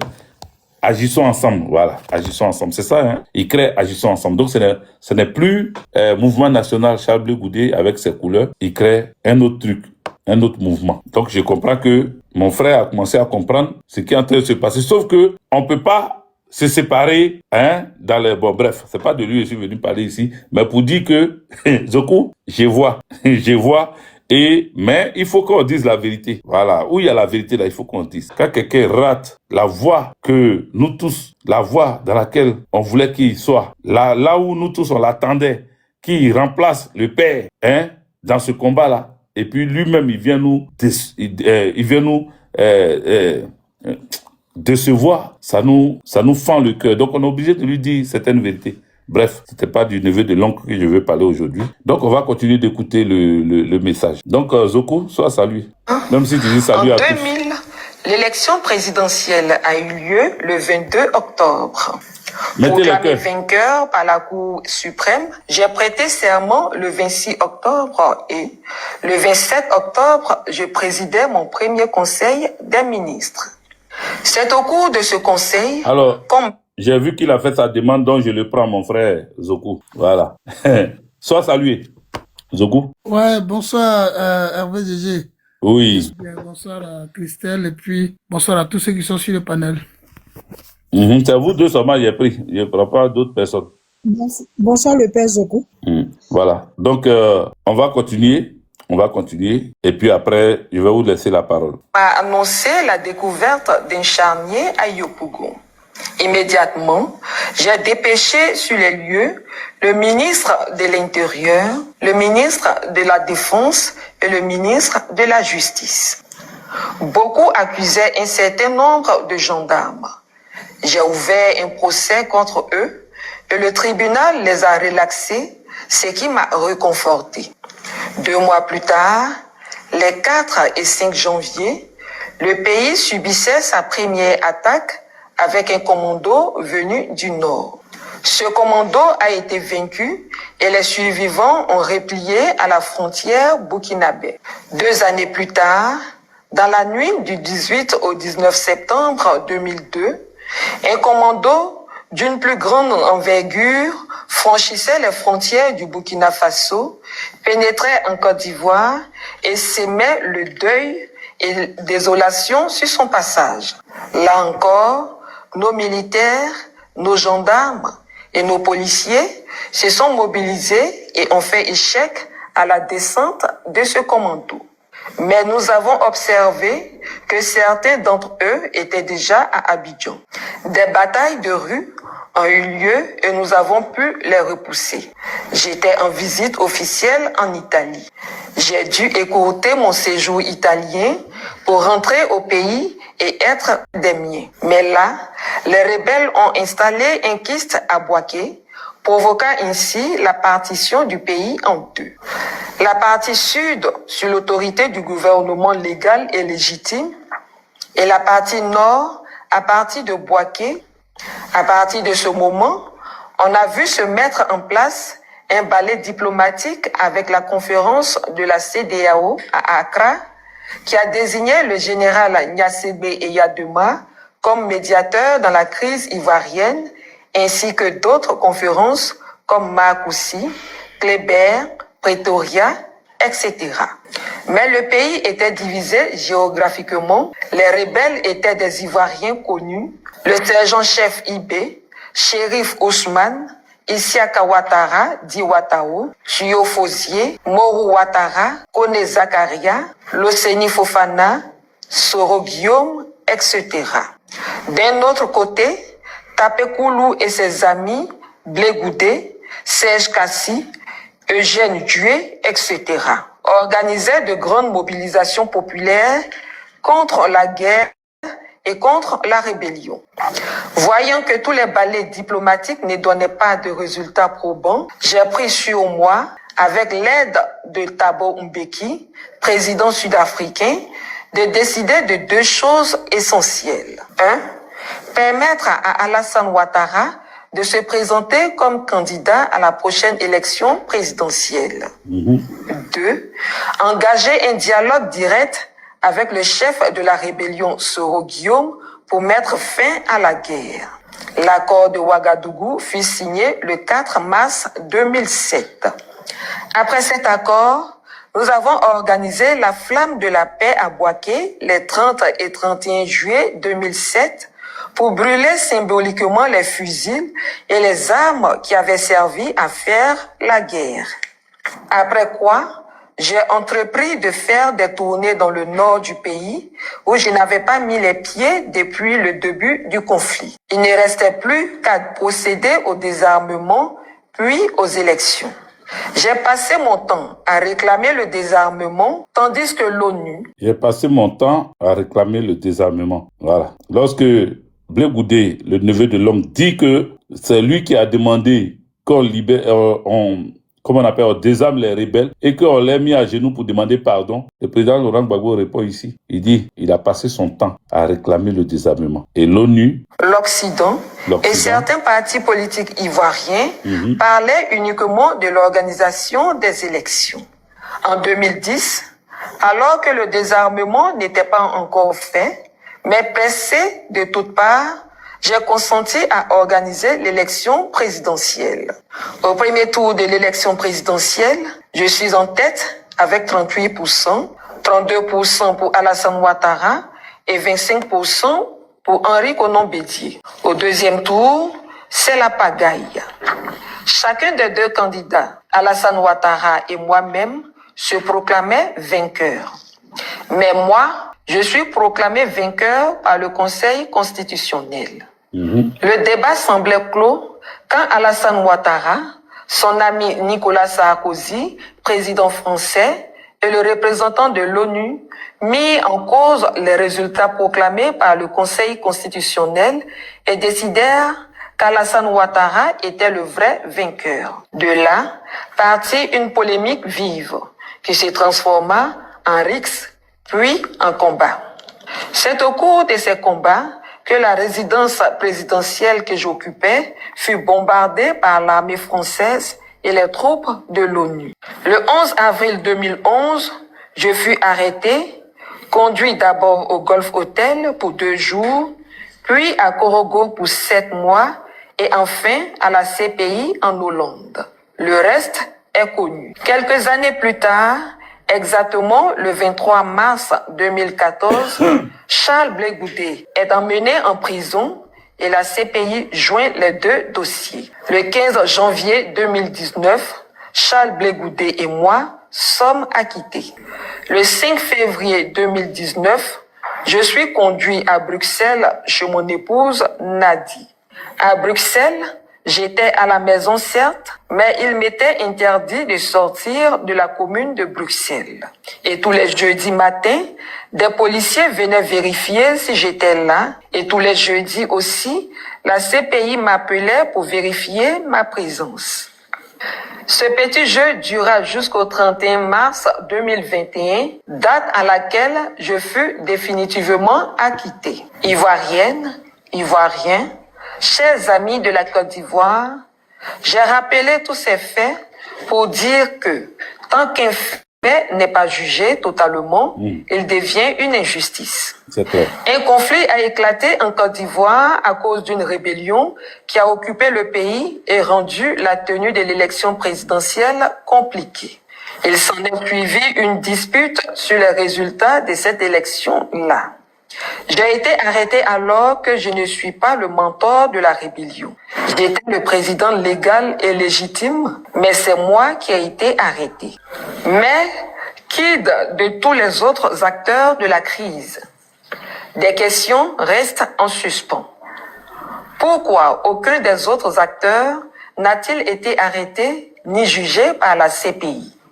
Dès l'instant où j'ai été acquitté, il fallait immédiatement se mettre à rechercher les vrais coupables. Qui a conçu et financé la rébellion? Qui a organisé le génocide? Pourquoi l'ONU et l'Occident ont-ils poussé à aller à l'élection alors que le désarmement n'était pas fait?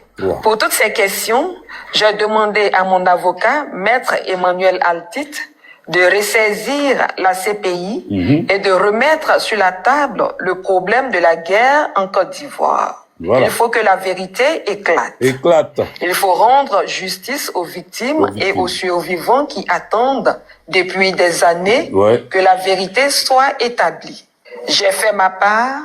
J'espère que tous les autres feront leur part. La vérité est une condition de la paix. Laurent Gbagbo, ancien président de la République de Côte d'Ivoire, ancien prisonnier de la CPI. Merci. Voilà, le débat est ouvert. Tu peux ouvrir ton micro, Zoku, Kevin. Tapotez en attendant, vous qui êtes en bas, tapotez, il faut repartager la vidéo et tout. Tu n'étais pas là? Je suis là. Mais toi, tu disais quoi? Non, oui, je veux que tu répètes ta question. Non, j'ai dit le débat est ouvert. On a écouté, le Christelle que j'ai trouvé ici, donc faut lui donner la parole. Et puis c'est une dame aussi, donc d'accord. Ok, Christelle, l'extrémiste de Jésus, tu peux ouvrir ton micro si tu es encore là. Christelle a été évacuée à ses occupations ou bien c'est un autre panel? Non, c'était mon micro, en fait. J'espère que vous m'entendez. On t'entend, oui. Déjà, on t'entend. Je te remercie, papa, parce que au fait, moi je dirais, parce que moi je vois déjà, merci le père Zoko, hein, merci aussi de me donner ce privilège aussi, parce que avec cette sortie là, déjà ça confirme que depuis du braquage du 4e mandat anticonstitutionnel de Dramane, j'espère qu'on m'entend, hein. On t'entend, oui. Est-ce qu'on... Ok, merci papa, parce que j'ai l'impression que je suis bloquée.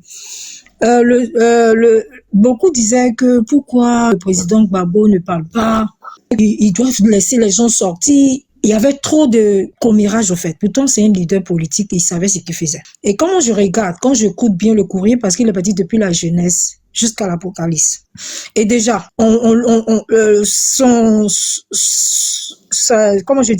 son départ à la CPI montrait que c'était lui qui était à l'insurrection. Et c'était lui qui a permis à ce qu'il y ait assez de personnes qu'on joue, parce qu'on peut pas dire le mot ici. Malgré qu'on savait que c'était Dramane Alassane Ouattara était le pion clé de la France-Afrique.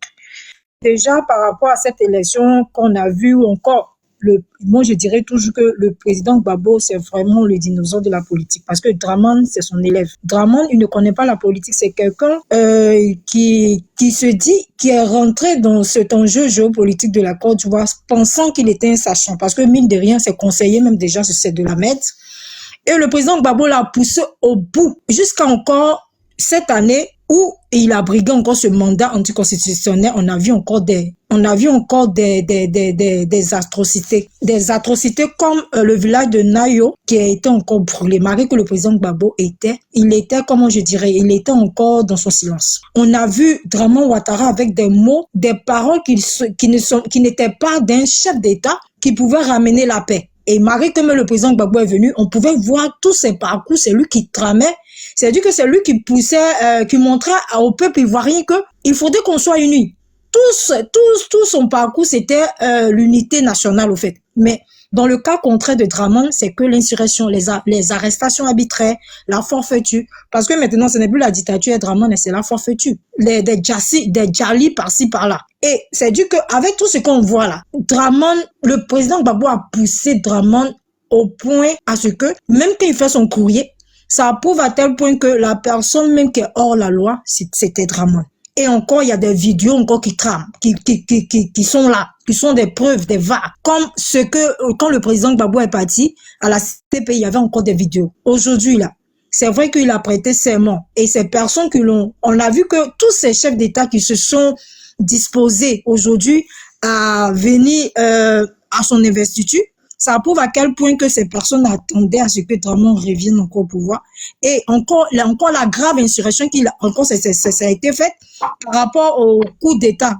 Le coup d'État au niveau du Bénin, envoyant encore des personnes pour aller atteindre à la vie des gens. C'est dit que ce monsieur-là, c'est vraiment une personne. Si moi, vous m'avez jugé, acquitté, vous m'avez lavé et j'ai été blanchi de ce que tout ce qui était comme drame en Côte d'Ivoire, ce n'est pas moi qui était à la cause de cela. Aujourd'hui, vous pouvez voir, depuis mon arrivée jusqu'à maintenant, vous pouvez connaître vraiment qui est le véritable coupable. Et moi, je pense que quand le président Gbagbo fait, il a donné, c'est dit que c'est aujourd'hui, avec ce courrier-là, c'est la fin, c'est la fin de la carrière politique de Dramane et puis c'est la fin, comment je dirais, du pouvoir de Dramane. Parce que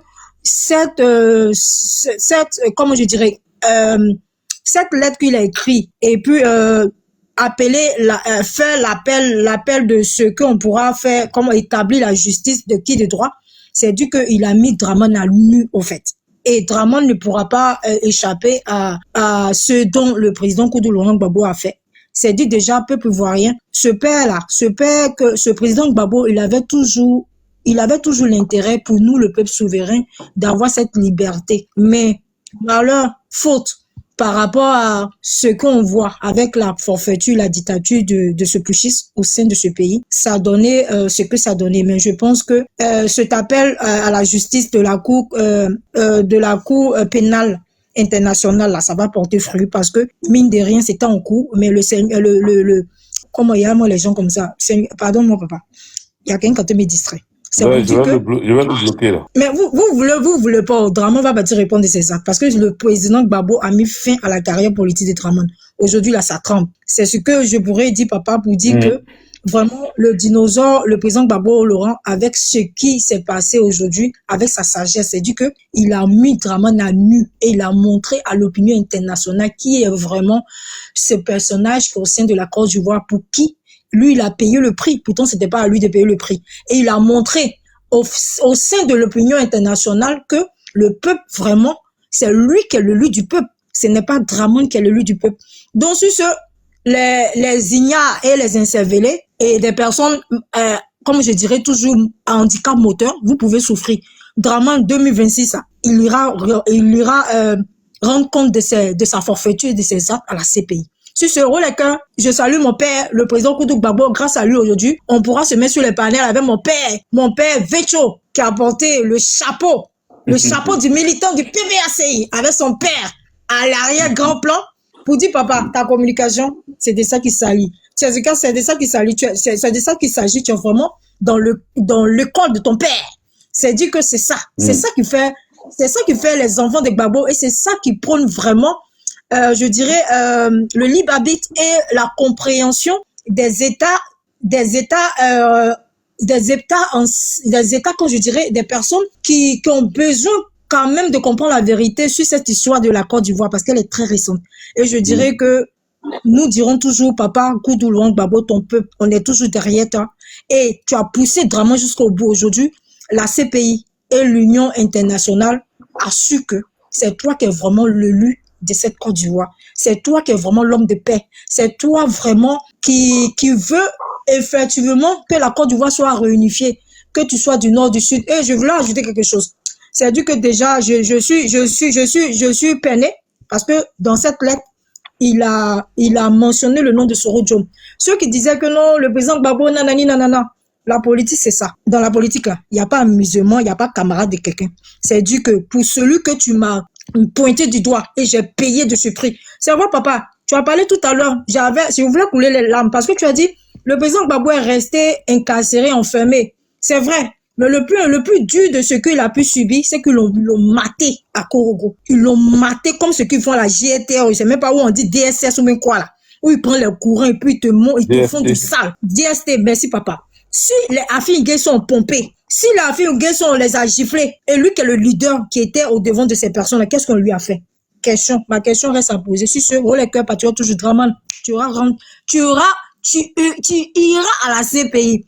Père Noël, on va vivre ça comme Guy Robert, 1999, décembre 1999. Toi, ça sera décembre, Père Noël de 2025, on va rentrer dans la victoire. Festoyer ta déportation à la CPI. C'est de ça qu'il s'agit, mon père. Pour le moment, je m'arrête là. Merci, papa. D'accord. Merci ma fille Christelle Lestebis de Gbagbo et de Lestebis de Gbagbo. Lestebis de Jésus. Non, mais tu as vu Jésus. Donc, on ne va pas confondre les choses. En tout cas, merci pour ton intervention. Merci, papa. Pour dire que tous les rebelles, là, vous allez partir à la CPI, vous allez partir de vos actes. Merci, papa. Je te claque le bisou. Bisou, merci. Le plus beau que les femmes vénèrent sur TikTok et Facebook. Merci. Merci pour ton intervention. Zoku, voilà ce qu'elle a dit. Avec JJ. Lui-même. Content de te retrouver. Oui, moi aussi. On se voit, on se regarde, on est là, on voit, voilà. Ben, salutations militantes à tous les camarades qui sont sur le panel et qui sont sur le live. Il faut tapoter, il faut partager, il faut inviter parce que le sujet est très important, il est d'actualité, il est essentiel dans le dispositif politique du fonctionnement de notre pays. Alors, de quoi il est question? C'est le courrier du président Laurent Gbagbo adressé aux Ivoiriens. Laurent Gbagbo, c'est un homme politique et durant tout son parcours politique, il n'a fait que la politique pour son peuple en comptant sur son peuple. Le président Laurent Gbagbo n'est pas un homme de l'étranger, ce n'est pas un homme de l'oligarchie, ce n'est pas un homme du néocolonialisme, il n'est pas du conglomérat néopolitique.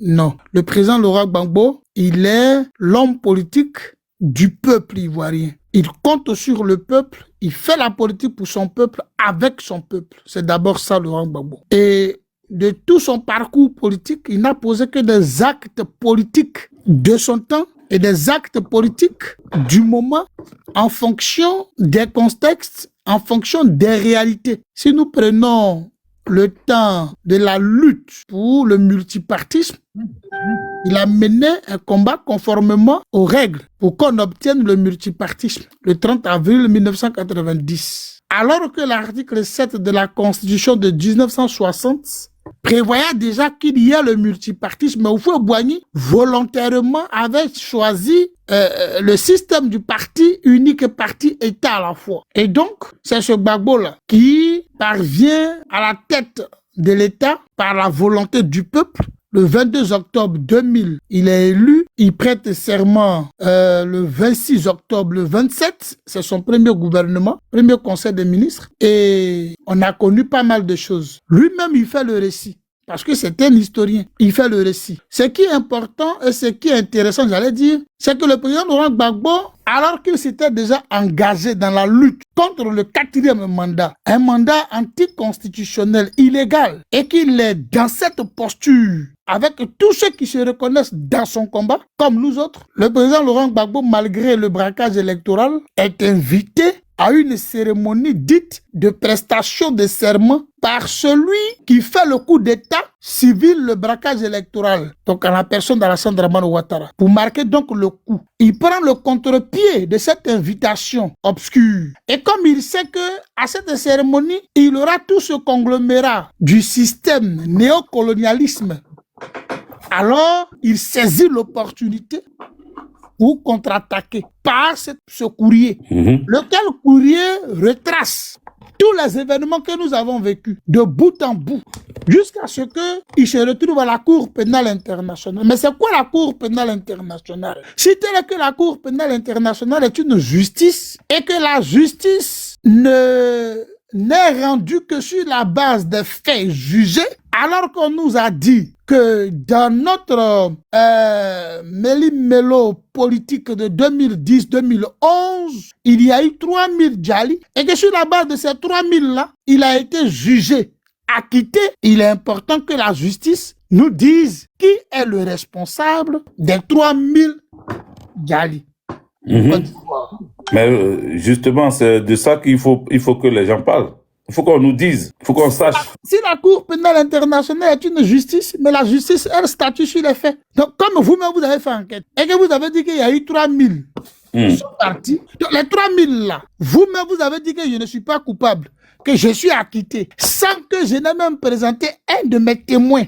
Et même les témoins à charge sont venus témoigner en ma faveur pour me décharger, alors qu'ils étaient en mission pour venir me condamner, me faire condamner, mais eux-mêmes, dans leur témoignage, j'ai été blanchi, acquitté. Donc, qui est responsable? Si donc tu es une cour de justice, il faut poursuivre, continue. Sauf si tu n'es pas une cour de justice, alors tu seras une cour politique qui est un instrument entre les mains de ces néocolonialistes pour empêcher les leaders politiques qui font fusion avec leur peuple et qui se battent pour l'émancipation de leur peuple. Donc, c'est à vous de voir, en quelque sorte. C'est à vous de nous dire. Mais un élément qui est important, frère, c'est que les gens pensaient qu'ils allaient venir comme ça, comme en villégiature, et puis festoyer et retourner. Non. Mais parce que Gbagbo Laurent, il a été invité. Donc, il a répondu présent à leur invitation par son courrier. De telle sorte que dans leurs échanges, ils ne peuvent pas parler de ce qu'eux, ils ont fait sans parler de ce que Gbagbo a dit via le courrier. Donc c'est un message avec lequel ils repartent pour dire qu'on était à une cérémonie dite de prestation de serment pour le 4e mandat, mais un fait très important est que l'ancien président de la République de Côte d'Ivoire, son Excellence M. Laurent Gbagbo, qui avait été invité, n'était pas physiquement là, mais il est intervenu via un courrier dans lequel le courrier, il souligne des éléments clés dans le processus concernant cette même Côte d'Ivoire. Donc le message, il est parti. Il est parti parce que son avocat est commis pour aller saisir la Cour pénale internationale. Et ce n'est pas maintenant que l'avocat va être commis. Il y a longtemps, l'avocat est commis. Il y a longtemps, le courrier lui-même, il a été déjà fait.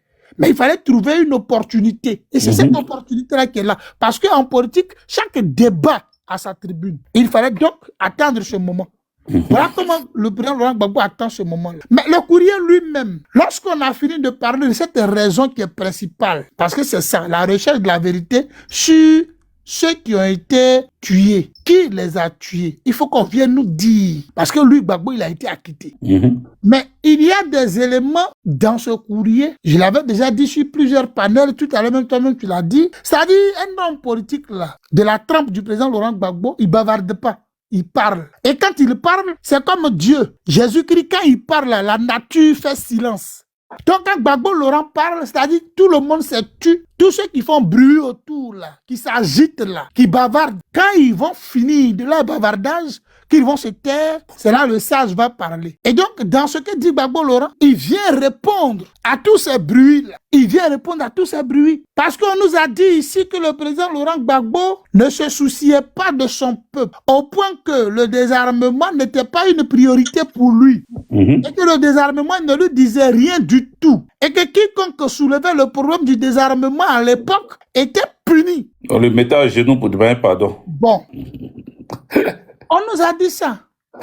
Eh, Seigneur. Le président Laurent Gbagbo, il vient puis dit dans son discours que lui, Gbagbo, il a fait le tour du monde. J'ai passé mon temps à réclamer le désarmement, tandis que l'ONU, l'Occident et certains partis politiques ivoiriens parlaient uniquement de l'organisation des élections. Mieux, Gbagbo dit, en 2010, alors que le désarmement n'était pas encore fait, mais pressé de toutes parts, il faut souligner ça, ces deux mots-là, toutes parts, c'est au pluriel. Gbagbo est pressé de toutes parts. C'est-à-dire que son devant, son derrière, son à gauche, à droite, en haut, en bas, il est pressé. Et tous ceux qui le pressent lui disent, allons aux élections sans désarmement. Pendant que lui, il réclame le désarmement. Mais de tous les accords qui ont été signés, mon frère, que j'ai ici, tous les accords politiques sur la crise, dans chacun des accords, il est clairement mentionné qu'il doit avoir désarmement. Ouais. Donc, quelqu'un qui ne veut pas le désarmement, comment il signe ces accords dans lesquels on parle de désarmement? Et s'il y a eu d'accord il fait quoi même? Attends. Excuse-moi, Zekou. Mpigo, là. Tu fais quoi dans ma vidéo là? Il t'a fait monter. Quelles sont ces grimaces que tu as fait de faire? Ouvre ton micro. Ouvre ton micro. Moi, tu fais qui là? Tu vu où? Moi, c'est un petit malin. Tu vu où, frère? Moi, ici, à Paris 11e.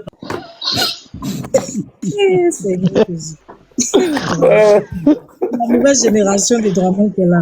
Il est dans Paris 11e, d'accord, mon frère. Nous, elle est dans Paris 50e. Vas-y, donc. Thérèse Krapa, merci pour les tapotages. Mais on dit quoi? Tu avais fait une demande? Mais là, elle est dans le panel. Thérèse. Elle est sur le panel. Non, pas du tout. Non.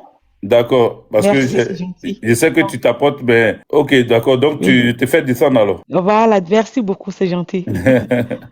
Voilà, comme ça, c'est mieux, parce que quand tu es en haut, que tu t'apportes, ça fait descendre le live, donc vaut mieux être en bas pour tapoter. Vas-y.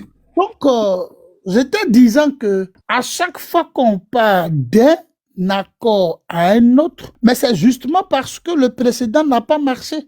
Et mais qu'est-ce qui faisait que le précédent ne marchait pas ou n'avait pas marché? Mais c'est parce que les rebelles refusaient de désarmer. Et c'est pourquoi on allait d'accord en accord. Et c'est justement parce que, à un moment donné, le président Laurent Gbagbo a observé que la rébellion rusait avec le peuple, avec lui. Au point que quand un accord est signé, il se trouve qu'il y a comme une main derrière la rébellion qui vient remettre en cause les accords signés, au point que ceux qu'on voit qui disent qu'ils portent la rébellion ne soient pas maîtres de ce qu'ils disent, de ce qu'ils signent. Et c'est ce qui a envoyé Gbagbo leur a dit dialogue direct. Je veux parler directement avec celui qui se réclame de la rébellion. Qui sont ceux qui sont les propriétaires de la rébellion? Venez, on va discuter. Voilà comment on arrive à Ouagadougou pour le dialogue, les accords politiques de Ouagadougou qui donc émanent du dialogue direct. Donc on ne peut pas dire à ce Gbagbo-là qu'il refuse le désarmement ou bien il n'a pas privilégié le désarmement avant d'aller aux élections. On ne peut pas dire ça comme si nous n'étions pas, nous étions tous là en Côte d'Ivoire, nous savons ce qui s'est passé. Ouais. La pression de toutes parts. Mais bien sûr que même les gens qui signaient les accords, ils pensaient prétexter des accords. Mais Gbagbo, il mettait toute sa foi et il croyait que ces accords doivent être appliqués. Mais eux, ils rusaient. Donc on ne peut pas dire que Gbagbo Laurent n'avait pas pour ambition ou bien n'avait pas prévu de désarmer. Ça, ce n'est pas vrai. Donc le président Laurent Gbagbo répond à cela. Il répond, oui. Je suis d'accord avec toi parce que c'est clair, à travers ce courrier-là, il apporte une réponse parce que ça commençait à polémiquer sur l'étoile un peu partout. Les gens disaient, on dirait que c'était une nouvelle que les gens apprenaient. Ah, on ne savait pas ça. Ah, donc Gbagbo, en réalité, était avec les rebelles. On est même allé jusqu'à dire qu'il finançait Kodé Zakaria, celui qui donnait l'argent pour que ceux-là se surarment. Donc, contre les forces de défense et de sécurité, il y a plein de choses que les gens ont commencé à raconter à travers le communiqué de d'autres personnes.